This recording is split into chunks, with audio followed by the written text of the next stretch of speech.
qu'elle aille, Greta Thunberg suscite autant l'engouement que la controverse. Le 28 août dernier, les images de son arrivée à New York à bord d'un voilier zéro émission de carbone font le tour du monde.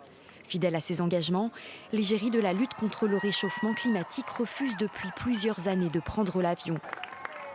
Très vite, un journal allemand révèle que l'organisation d'un tel événement contraint de nombreuses personnes à la suivre par la voie des airs pour ramener le bateau.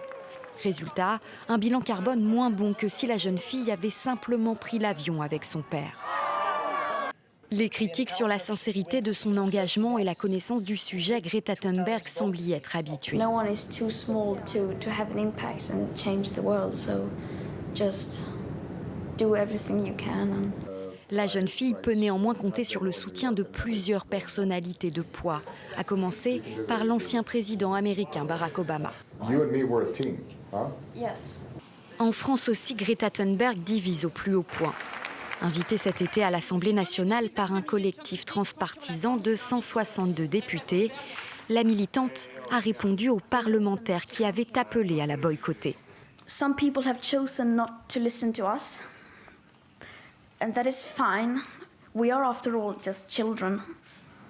You don't have to listen to us, but you do have to listen to the United Science, the scientists. Un message qu'elle relaie sans relâche et sans mâcher ses mots depuis des mois, comme lors de la COP24 en Pologne.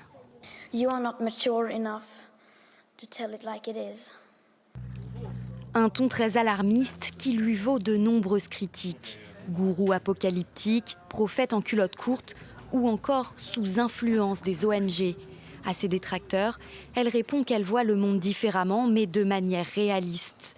Une attitude qu'elle relie à son syndrome d'Asperger, une forme d'autisme qu'elle appelle son super pouvoir.